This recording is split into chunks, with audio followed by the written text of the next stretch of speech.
गुरुदेव की जय। बंदी छोड़ कबीर साहेब की जय। बंदी छोड़ गरीबदास जी महाराज की जय। स्वामी राम दयानंद जी महाराज की जय। बंदी छोड़ सदगुरु संत रामपाल जी महाराज की जय। सत साहिब।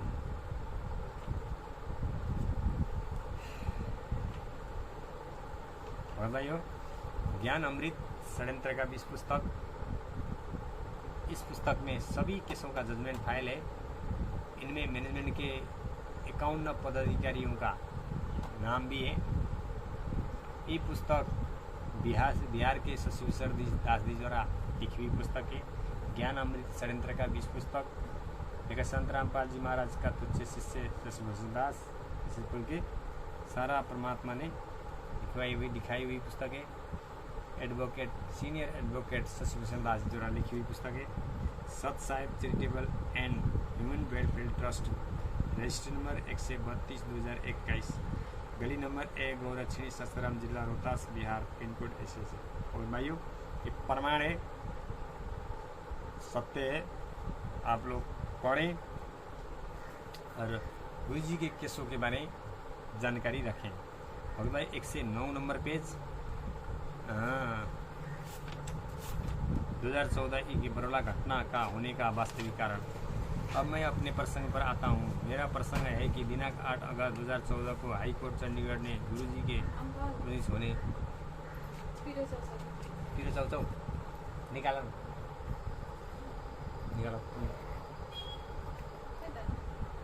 सारा सही नहीं निकाला होने का कारण देने के लिए निर्धारित तिथि पर क्या हुआ, इस संबंध में सत्य बात यह है कि सदगुरु देव जी ने अपने अधिवक्ता श्री R.S. राय के माध्यम से चंडीगढ़ हाईकोर्ट में अपीयर हुए श्री इसी तिथि में अर्थात 8 अगस्त 2014 को रोहतक न्यायालय में गुरु जी के केस में सुनवाई हेतु अवश्य होना था। इसलिए इस तिथि पर कति हो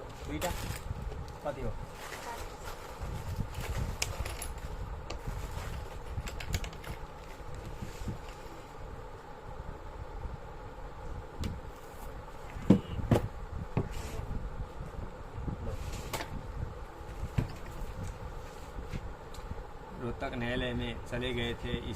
इधर चंडीगढ़ हाईकोर्ट में गुरुजी के अधिवक्ता ने गुरुजी की तरफ से न्यायालय में हाजिर होकर न्यायालय में उक्त बातों को बताते हुए हाईकोर्ट में प्रार्थना किए कि रोहतक कोर्ट के न्यायिक आदेश अनुसार चले जाने के कारण यहाँ आज 8 अगस्त 2014 को स्वयं उपस्थित नहीं होकर अपने अधिवक्ता के माध्यम से उपस्थित है।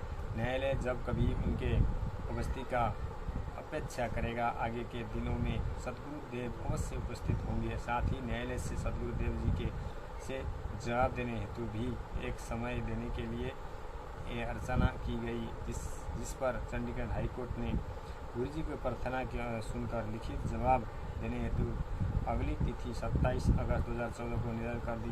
दिनांक 27 अगस्त 2014 को संत रामपाल जी महाराज ने अपना जवाब उस अवमानना वाले मामले में, इसका नंबर अवमानना पाद संख्या 12 सन 2014 और चंडीगढ़ उच्च न्यायालय में लंबित है, दाखिल किया। जिस जवाब में सदगुरु देव जी ने स्पष्ट लिखित रूप में कहा है कि दिनांक 14 जुलाई 2014 को हिसार कोर्ट में चेन बनाकर मेरे सुरक्षा में ब्लैक कैट कमांडो घेरे चल रहे थे। वे मेरे कमांडो नहीं थे, बल्कि राष्ट्रीय समाज सेवा समिति के कमांडो थे। भगत भाइयों, जब गुरु जी ने स्वयं बोल रहे हैं, जबकि मीडिया के सामने 2014 में गुरु जी को पकड़ के जब ले गई थी, तो मीडिया ने पूछने पर संत रामपाल जी महाराज जी ने स्वयं अपने मुखार कमल से बोले हुए थे कि राष्ट्रीय समाज सेवा समिति मेरी नहीं है। भाइयों, ये राम कुमार ढाका की, ये गद्दार, इस अपराधी, इस शैतान की है भगत भाइयों। इसका चेयरमैन अध्यक्ष यही है भगत भाइयों, कमांड थे। और इस समिति का संचालक राम कुमार ढाका ही भगत भाई यही स्वयं बोल रहे हैं गुरु जी। राष्ट्रीय सेवा समिति कमांडो थे और इस समिति का संचालक राम कुमार ढाका है। इस समिति के जितने भी कमांडो थे जो हिसार कोर्ट कैंपस को अपने कब्जे में ले रखे थे और अधिवक्ताओं के कैंपस में प्रवेश करने के लिए पहचान पत्र दिखाने का बोल रहे थे। वे सभी राष्ट्रीय समाज सेवा समिति पदाधिकारियों के आदेश निर्देश पर चलते हैं। राष्ट्रीय समाज सेवा समिति मेरा संत रामपाल जी का कोई वास्ता सरोकार नहीं है, इसलिए समिति पदाधिकारियों एवं सदस्यों में से बहुत कुछ मेरे शिष्य हैं, मगर वे मेरे कंट्रोल में नहीं है, अपने स्तर से कार्य करते हैं। हमारा कभी इस समिति से कोई सरोकार नहीं है और ना कभी रहा। इस समिति के संचालक राम कुमार ढाका को न्यायालय में बुलाकर पूछताछ किया जा सकता है। भगत भाइयों, प्रमाण है, सच्चाई है, सत्यता है। इसी गद्दार ने, इसी अपराधी ने गुरु जी की विरुद्ध गवाही भी इसी नमक हराम ने दिया हुआ है। भगत भाइयों, प्रमाण है। और जिस भी भगत भाइयों को ज्ञान अमृत षड्यंत्र का 20 पुस्तक चाहिए, मेरे पास भी है। मेरा नंबर है 9869858358। भगत भाइयों, प्रमाण है।